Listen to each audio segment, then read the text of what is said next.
Hey guys, this is Dragagon. Today we're gonna do a video on the top 5 most dangerous things that can happen in mazes. I wanna make this video because I think it's gonna be a big help, because it's gonna highlight the 5 most dangerous things that can happen in a maze, so that when new players or returning players to the game start to do mazes, you can show them this video and they'll be able to see in a quick glance what they gotta pay attention for when they do mazes.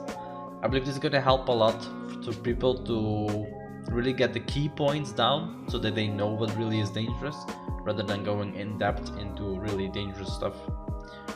So without further ado, let's go into the video and enjoy. Now at number 5 we have the Guardess. This is the least dangerous of the top 5, but she does contribute a lot to make people die. So what she does is whenever you start combat with her, you're gonna get a debuff, as you can see here, that's going to take you more damage. Now this does stack up to 10, so up to 50% more damage you can take. This only applies one time, so once you do die, it's going to be removed for the rest of the maze. Make sure to always focus Guardesses first, because you don't want them to live longer than 15 seconds per combat fight, or you will gain more of those stacks. Also bear in mind that every 3 minutes during the whole maze you're gonna get bonus stacks on top of that anyways. So try to be really fast on clearing the Guardesses, and if you do happen to get Guardesses, try to clear the maze as fast as you can to avoid getting a lot of stacks when you do the boss fight. Now the description is kind of bugged, as it says repeated effects applied by other Guardesses won't affect the target. It actually does. So you do get more stacks the more Guardesses you fight in the same pack. Mimics, number 4. Mimics are treacherous. They're kinda like those small guys on the chest that can grab you in other games where they just smash you with their mouth and they eat you to death. Not in Allods though. But they do have a really good cone attack. Now their damage was buffed recently, so they deal a lot more damage than they used to. And their cone attacks is quite obvious, so obviously when you see a telegraphed cone, you should avoid it, and that's it. Now I'm assuming it's a bug, but it's something that really causes lots of deaths. Now their cone is bigger than it looks like. As you can see on this clip, I'm literally dying to a mimic of which I avoided the cone at, and I guess it's a bug, but it's still in the game. Considering it's still in RU, which is months and months ahead of EU, and EU still has this bug as well, I'm considering this viable to show on video because it's probably gonna be in the game for still minimum that amount of time until they fix it on RU. Now when I do mention RU, I mean the Russian region, because that game is the same game, but it's like in the future of the timeline. So everything they have, EU will get as well eventually. It's basically a timeline conception. Now, I'm sidetracking here. The point is that mimics are causing lots of deaths because of this cone attack. Now the charging is also quite dangerous, but that's pretty easy to avoid. But the cone is what makes it more dangerous. Now on the clips I have here, it's always died right before he was able to do the AoE. But as you can see, if it's living long enough, it's going to kill people with the cone attack. It's quite a big cone attack. It's bigger than it looks like, and the damage is really big. So just pay attention for the mimic, you don't want to give free deaths to the guys that make the maze.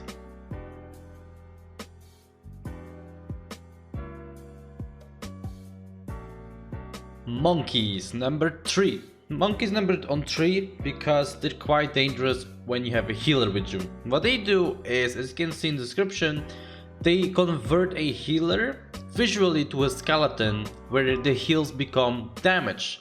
And it's quite a lot of damage actually. It's not a 1-to-1 ratio from healing to damage. I would say right now it would be like a ratio from 1 to 4 in amount of damage that it deals. Healers gotta really pay attention to when there's a monkey and not heal until the monkey is dead or when they see that they're no longer a skeleton. Further to that, in addition, he also converts someone to a stone statue for the rest of combat, where he can't do anything. You can't even purify it, you can't free him unless you kill the monkey. Dangerous thing here is that he's always stuck on the same position, so he might also die on rocks falling from traps and auras and all that stuff.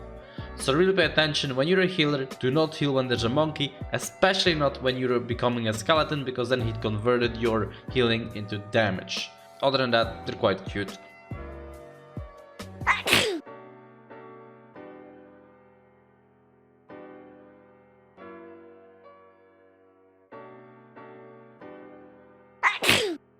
Number 2, Headhunters. Now you're probably surprised that Headhunters isn't on the top 1. That's because there's something that still happens way more often, which causes way more deaths. Now Headhunter is still a good choice to make a lot of deaths because it's a monster killer. Even though it's quite simple to understand what he does because he only does 2 things and they always are the same. One of those things is an AoE. When always after combat starts, about 7 seconds, which you can measure by your DPS meter, you're gonna see he's gonna do an AoE.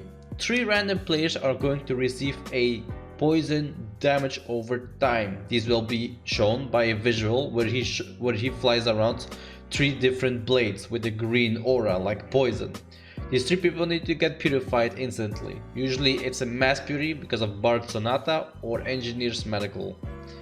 Once you've done that, they will receive a debuff that's going to make them take more damage the next time he does AoE. So for every time he does the AoE, people are going to take more damage from that initial hit. But after that, only the damage over time is what you can simply remove by doing the mass puri. Once you get down to when he does the actual AoE, you can start to time your defenses, so you can pop defense every time from your supports or your own defense when he's about to do it. Now the first 2 things I can tell you for sure is that after the 7 seconds combat time, you can measure this on your DPS meter once again, he's going to do the first AoE. It's always going to be 6 or 7 seconds. The second time he's going to do it, it's about 30 to 32 seconds on DPS meter. The third time he's going to do it, it's about 50 to 52 seconds on your DPS meter. Sometimes a minute. It starts to depend if he's always able to do it, because you can glitch him in the way that he's gonna make you chase if you kite him, if he's trying to cast the following on you, which is Deceit. This is the second thing he's trying to cast all the time. Deceit is basically a beam he puts on somebody, and that person is going to reflect all the damage he deals to the Headhunter. So that's a really bad point for as a DPS. If you are DPSing him, make sure you can always stop DPSing when he's going to apply you the Deceit. Be attentive there. Another thing is you cannot use damage over times unless you control them, meaning when you have damage over time applied to the Headhunter and then he casts Deceit on you, which is going to reflect your damage, it also reflects your damage over time that you have applied to him, even if it was casted before he's reflecting the damage. A good example I can give you, if you have dots that are short enough duration, let's say 7 seconds, that you can apply them and be sure that they'll be gone the next time he's gonna do Deceit, if it might be you. It's always going to be a random person he picks, so you'll never know if it's gonna be you or not, so always play it safe. A good trick I can give you as an Engineer DPS is you can always put your turrets down, and you can also remove them the moment you're gonna see you're gonna get it. It's kind of a controlled DOT. You can use your turrets as a damage over time. If you see you're going to get Deceit, you simply remove them with your ability. That's the best way right now there is to kill a Headhunter as fast as you can. Engineer single DPS is really high, especially because of the turrets, but if you did get Deceit, simply remove your turrets with a simple button and you'll be fine.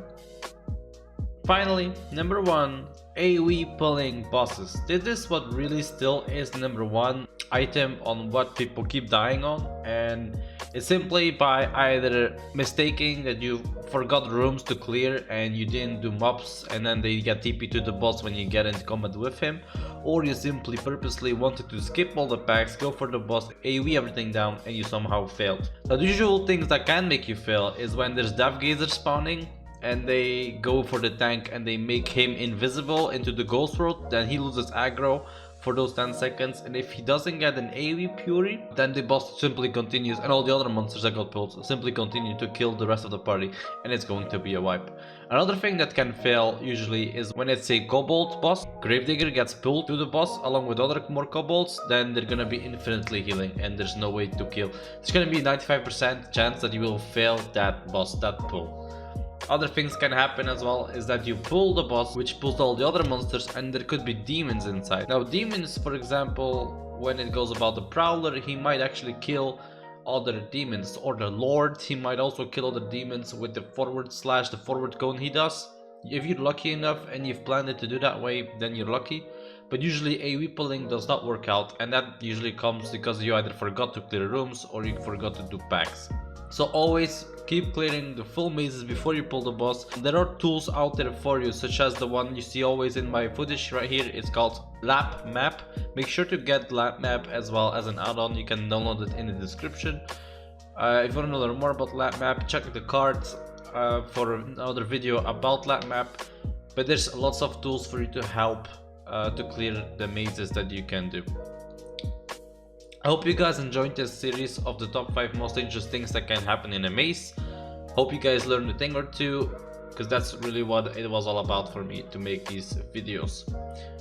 I'll see you guys on the next one. Don't forget to like and subscribe if you liked it. Subscribe if you want to see more content about Allods Online, and I will see you guys on the next one. Have a good one, guys.